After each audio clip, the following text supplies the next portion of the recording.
Hello to everyone out there listening in the non-space that is the internet. And this is your pal, J.Ishiro Finney, author and alien in a human suit. And with me today is... Kat Rocha, CEO and Editor-in-Chief of 01 Publishing. And this is Talking Shop. So today we're going to be answering some questions that we received from Adrian White, author of Stitchwalker. So he wrote to us, and basically, question number one is, every project is its own thing. There won't be one fix-all, but here goes. I don't want to bug anybody. You feel reticent to approach the big pros or YouTubers for advice or a plug. They're busy and they have lives and stuff. Other people seem to have no problem, but I'm quiet. I don't like to blow my own horn. You'd feel like a performing pony. You're shy and really no good at this kind of thing. That is a common problem. I'm a recluse. I don't really enjoy going out and talking to people. Going on to shows and being on, it was a learned skill, not something that came naturally, but it's something you have to do. If you're going to approach this as a job, it's part of the job, and like every job, there are things that you're just going to have to do. Are there ways to get around this? Absolutely, there are ways to get around this. First off, asking people for advice or to get onto their shows. Everybody's aiming to get on Ethan and Malin's show, for instance. The first part is you've got to ask. Chances are they won't answer. Don't take it personally, they're flooded with requests. The way that I got onto Ethan's show is I was very active in the chat. I started listening to the show regularly. I would go into the chat and I would just start saying things. And twice every show, I would write up a really zinger of a super chat promoting my book. I always kept them brief, kept them interesting, and they were things such as, do you miss the day when men were men, women were beautiful, and monsters from the abyss didn't come with a trigger warning? Case file Arkham on Indiegogo now. That got attention, and I had a few other pitches, but it was always ad copy to make the book sound interesting. It wasn't, hey, Ethan, can you please do this? Hey, go over to Indiegogo and check out this. Just hit them with the pitch. Get them interested enough to go over and look at what you're doing. That got us Indiegogo pledges on its own, just by advertising. But my copy was so well written, I guess, and interesting enough that it got us onto Ethan's show. And I'll be up front, I don't think I did too well on his show as a personality. I'm a writer. I wasn't in the headspace of that group, but it didn't matter. I got on, I got to talk for a while. And fortunately, I had someone who did blend in with that group really well next to me. You don't have to be a talking commercial for your book the entire time. It all depends on the hosts that you're talking to and the situation. For my part, because I have promoted, 8 books in the last few years, the thing that I found that works really well is have a written press release of what your book is about and why people should be interested in reading your book, and then maybe a little bio about yourself, and send that out to different podcasts, different news places. If you're in the process of going through an Indiegogo, send out the sample pages that you may have already done. If your book is complete, send that out too. You are the best person to promote your own book, and people want to hear you talk about your own book. If you don't feel that comfortable, at least not initially, sending out copies of your finished product to podcasts, to reviewers, and have them talk about what they got from it. That is another great way of promoting your work. As for blowing your own horn, yeah, it seems like creators come in two breeds, those who are modest and those who are arrogant. I'm an interesting one in that I'm very arrogant about my work. I just don't blow my own horn naturally. I guess I'm satisfied with myself. I know my work is good. I don't need someone to tell me.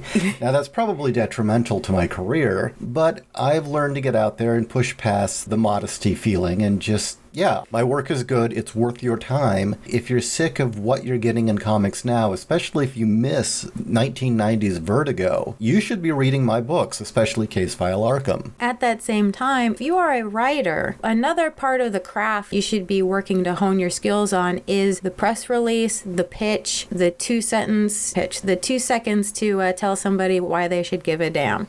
Case File Arkham. What if Raymond Chandler wrote Lovecraft stories? Strong image, that's another way to really get attention. If you can have one or two very strong images with a logo that repeatedly you show to people on Twitter, on Facebook, although Facebook's dying and becoming less and less useful. But in general, if you have an image or two that you can continually throw at people, that people will remember. And attractive women sell, big robots sell, action sells. If you can hit people with imagery that's going to show them what they're going to get, the nice thing right now, unlike a few years ago, is that everyone's come to realize the comics industry is not giving us what we want. If you can provide an image or two and a pitch that makes it very clear to readers, I'm going to give you what you're looking for, that is ideal. And if you can find a way to bring into your pitch what makes your book unique. The wonderful thing about superheroes is there's a vast array of stories to tell, and a lot of creators out there are telling the stories with their characters that they've always wanted to see with Marvel or DC. With the current state of the industry, what aspect of either the Marvel or the DC universe are you writing to that you can't get in the stores today? Actually, we should do an episode on that on itself. Okay. That's a full episode on its own. But also, if your selling point is your character, why is your character unique? What is it about your character that I can't get from reading Punisher or Martian Manhunter or any of the hundreds, if not thousands, of characters that are out there? Another technique that works for me quite a bit is, first off, keep your letters brief. 2 sentences, ideal. But often what I will do when I want to get onto a show or get somebody's attention is I'll just flat out say, can I send you a copy of my book? And for my part, what I would just do is say, hey, this book is coming out, or the Indiegogo is launching. Here's the elevator pitch. Here's the sample pages. If you want to hear more, hit me up. Next, a strong movie on your Indiegogo or crowdfunding page. A strong 1-minute pitch, hitting people with all the best aspects of the book, the art, the story, just pulling them in. That is vital, especially if you're not good at talking. This might be another episode all on its own, but as far as the video goes, would you say that they should focus mostly on the book or the artwork, or have the creator talk about their vision, or how would you approach a video? I would approach the video with not showing the creator whatsoever, telling us why they always wanted to make this book, blah, blah, blah, blah, blah. Don't do that. If you're famous, people care what the famous person has to say. They don't care about the guy in his bedroom who always wanted to tell his story. What you need to do for your 1-minute video, and I do say keep it to a minute, minute and a half max if you're very good with video, is, again, hit them with your strongest visuals and hit them with a pitch of why they want to read this book. That is all you have to do. You don't have to tell them the full story. You've just got to get them interested. And going back to the original questions, would you say that perhaps what you bring up in the video is a good thing to at least be the starter for getting interviews, or perhaps maybe even use your video as an introduction to yourself? The nice thing about a video, if you've got a strong video, you can post it to social media. Also, my videos, I'll just say up front, I'm very good with video, and my videos are extremely well done. Those get me interviews as well. They'll see the video and suddenly think, okay, well, this does look interesting. Then they get to talk to me. Going back to contacting podcasts and various personalities to cover your book. Don't nag them. Always be polite. Always be aware that they may not have seen your email. Wait a week or two. Send another. Wait a week or two. Send another. If you don't hear from them, they're not interested. It's time to use other methods. And don't take it personally if they ignore you. These are busy people. And that's the big one, is don't take it personally.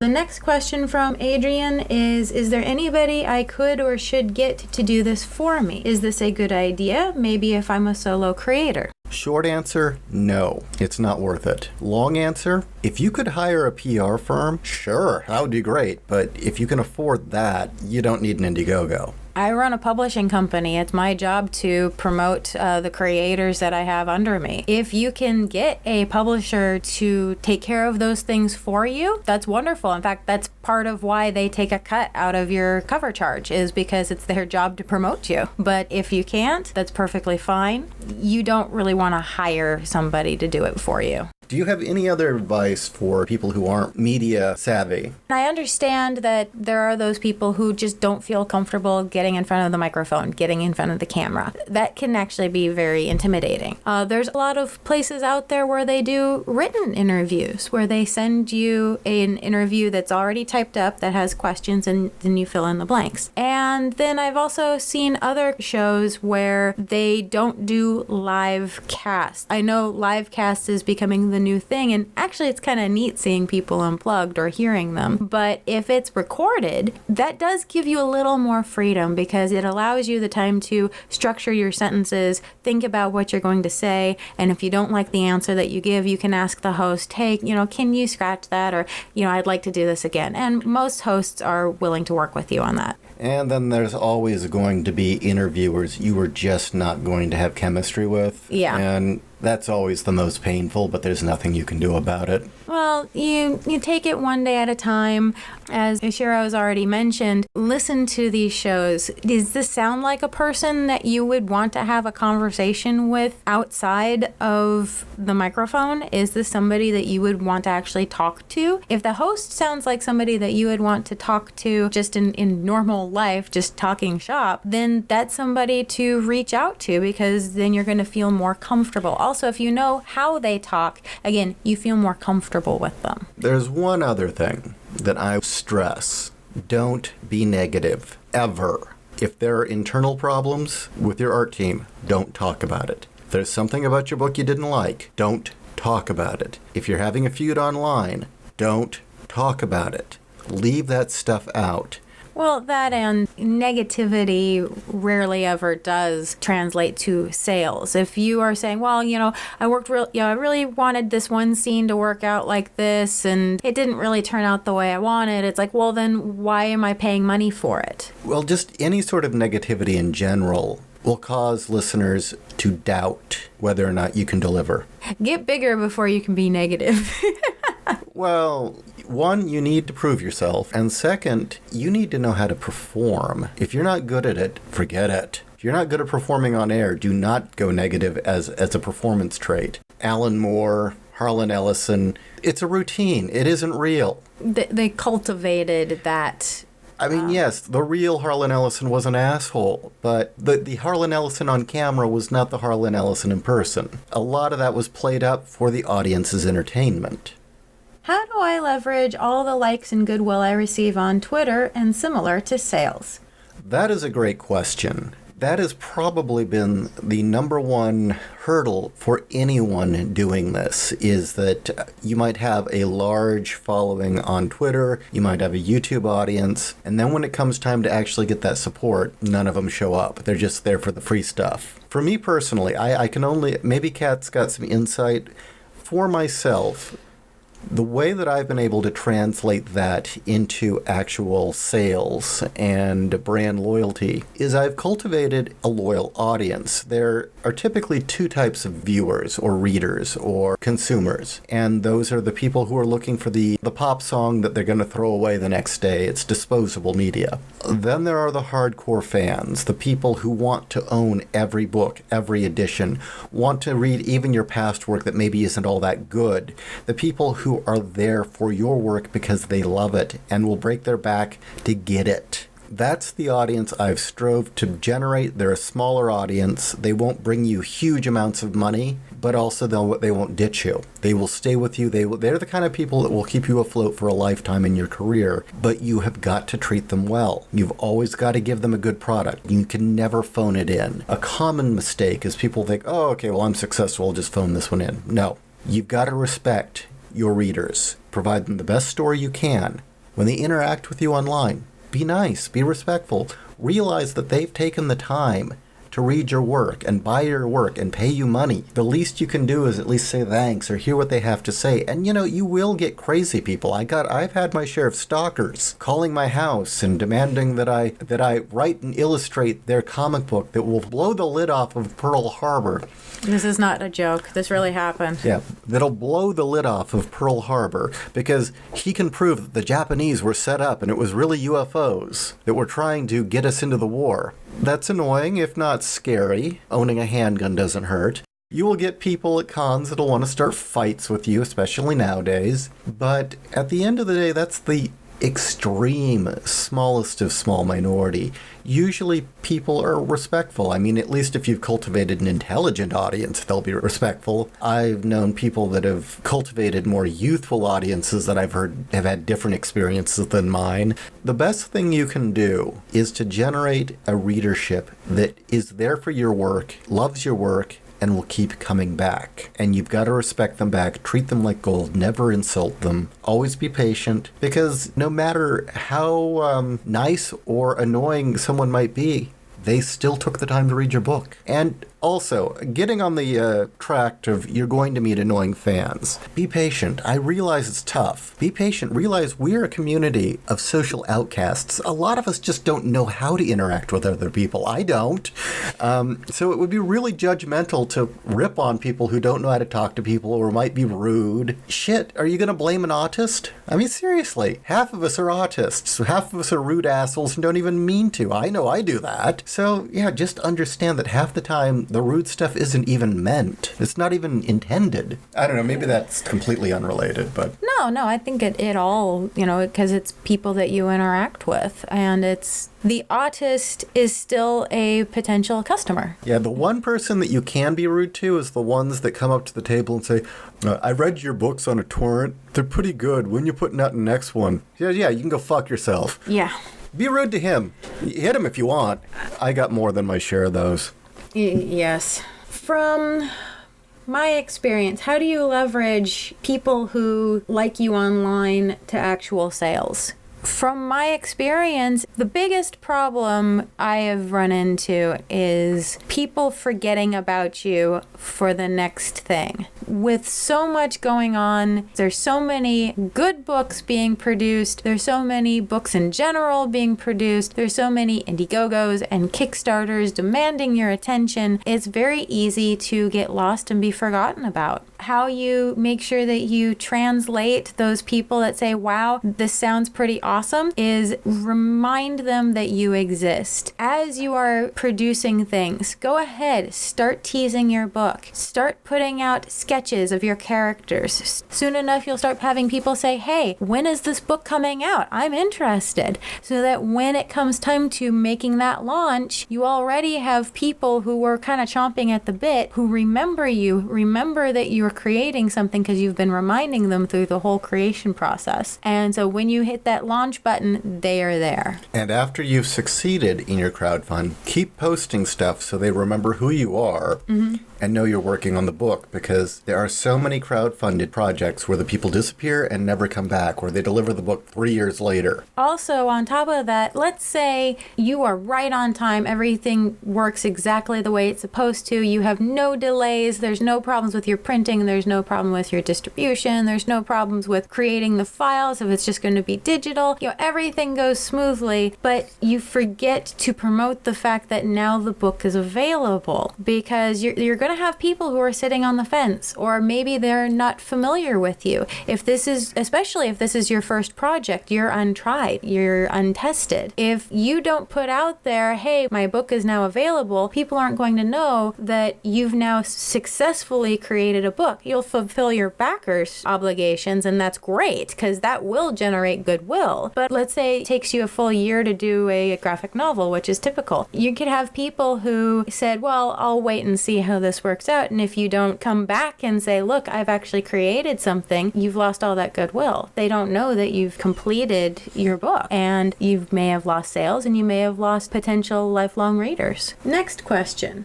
I know, I'll go digital. Comixology. Now with a bit of luck, and if you can meet their standards, they'll publish you. But you want a hard copy in your midst. Will doing digital first queer this pitch? This is your territory, not mine. From my experience, no. Going digital first will not. In fact, that may even increase sales. Digital is a wonderful thing. First off, the myth of, digital is killing print. No. Digital and print are two completely different mediums. And audiences.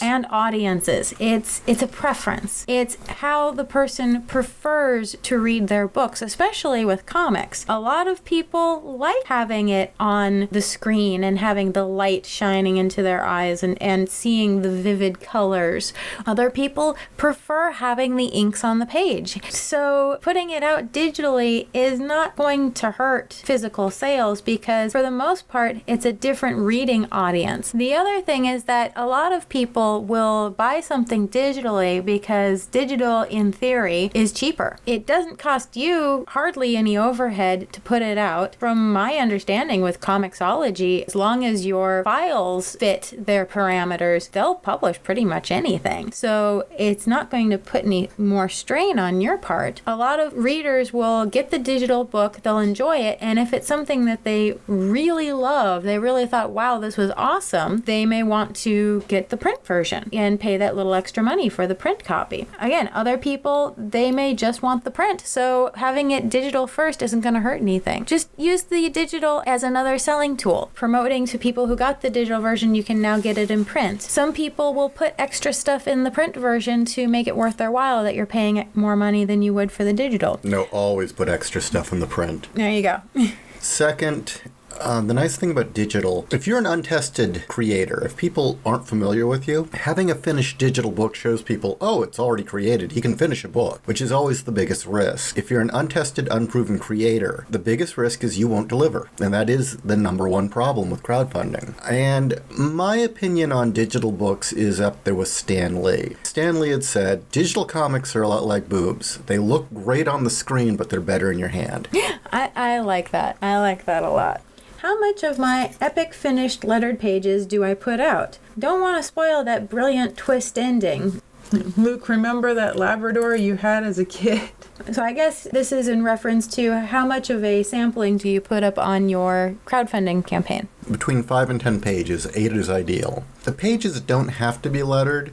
The important thing about if you have them lettered, it shows the reader that it's going to be lettered professionally. Beautiful art can be mauled by bad lettering and make it look amateur. Remember, at the end of the day, people still need to read this. If you can show, my lettering's good, that's another feather in your cap. It's why a book that's using, I'm not kidding because I've seen it, Times New Roman, as well as Comic Sans for their book, doesn't look nearly as professional as somebody who has like a really good Blambot font. And with that said, how do you feel about putting out a campaign where you don't have any finished pages, where it's just the pencils or just the pencils and inks, even though it's going to be a color book? Don't do it.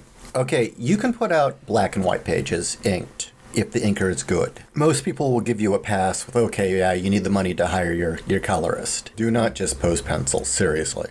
How do you maximize the truism regarding perks, original art, t-shirts, etc., paying for advertising? Again, that's your territory. Well, basically, the cost for things like the perks should be in the cost of your campaign.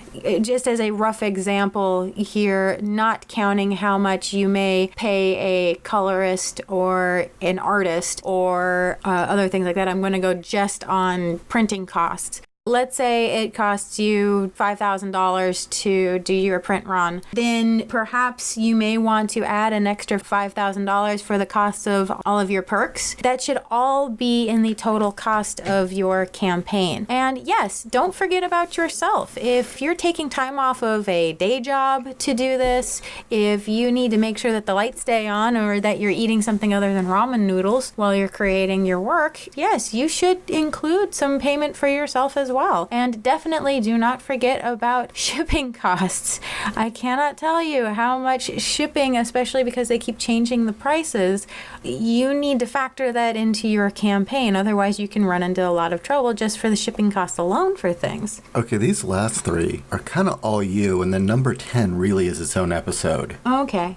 Now, as far as what do I recommend with perks, what I like to tell people is look at other campaigns that you have contributed to in the past or that you liked what they did and see what perks they offer. See what items they made available to their backers, and then shop around. Look for how much it's going to cost you to make those items. There was a campaign that I contributed to, and though I just got the book, I really liked that they offered shot glasses because it was a Western book, and they offered themed shot glasses. So I looked into how much it would cost for shot glasses to be produced, found that it was very affordable, and so almost every single one of our campaigns now, I offer shot glasses as a tier because I found that it's a really neat item to have, and oftentimes it does fit with the world, especially with Case File Arkham, with all the different bars and the hard-bitten detective. It is an item that adds to it.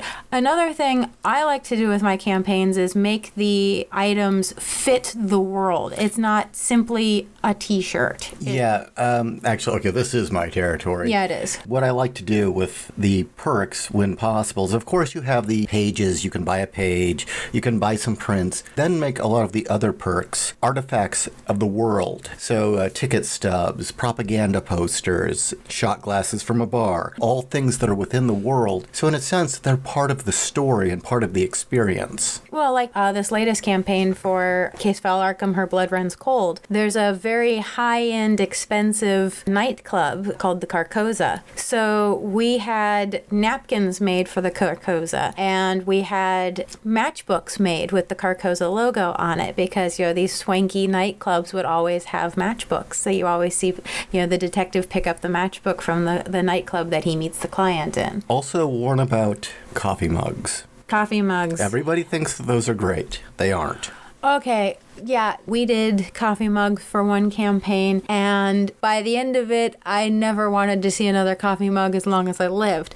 The hardest thing about coffee mugs, or anything that is of a breakable nature, is the shipping. Shipping it to your backers and making sure that when it gets there, it is all in one piece. Coffee mugs are a pain in the butt to ship because that handle is going to want to come off, and especially if the company that I got the coffee mugs from, I had gotten several other items from them and had very good luck with those items, but for some reason the mugs that they printed the image on were really, really cheap, and I mean like really cheap, because those handles, I had one for just our own uses. It was our mug from them, and I was just holding the mug, not doing anything, and the handle broke off. And so you can imagine when I've got 50 of those things that I can ship out, and I've had people come back to me and say, yeah, that handle broke off in shipping, and knowing that the one that we had, it broke off just me holding the damn thing. Yeah, so I would caution against doing coffee mugs unless you know that the quality of the mugs that your image is going to be printed on is very, very, very high up there. And then there's the weight problem. And in the United States, it's not too bad, but if you're going to be shipping overseas, that can be very tricky. The shot glasses, as I said, here in the US, shipping them to the United States isn't too hard to do. But shipping to the UK, I found nearly triples the cost of shipping. Where a graphic novel shipping to the UK costs $20 US, you add a shot glass to it, the shipping is now almost $60. And that's a shot glass that's less than 4 ounces. I am currently in the process of writing a book on how to do a crowdfunding campaign. And what I tell people is figure out what it is that you want, shop around, look at what the different prices are to have it manufactured, and then figure out how much it's going to cost you to ship it to another state and to another part of the world. And make your determinations from there whether or not you offer that item. Next question. How much is too much to ask a hapless consumer? You have to include cost of printing, postage, possibly promotion, all sorts of unexpected outgoings. And this is the thing, especially if you're lofting your wares over the pond at the UK. Again, going back to that, how much do you ask? Well, again, in the book that I'm currently writing, I have a nice little table that I have laid out for you lovely readers, and this is a table that I use myself for every single campaign. And it is a table of how much is it costing me to make this book. Are you yourself as the creator going to be getting paid up front, or are you getting paid on the back end after everything is said and done? Is this campaign strictly for the print cost, basically? Second, do you have a team or a partner that you are working with and they need to be paid? Do you have an artist, a colorist, a letterer, an editor? Do you have somebody else that wants to be paid first? And then how much is the print cost going to be?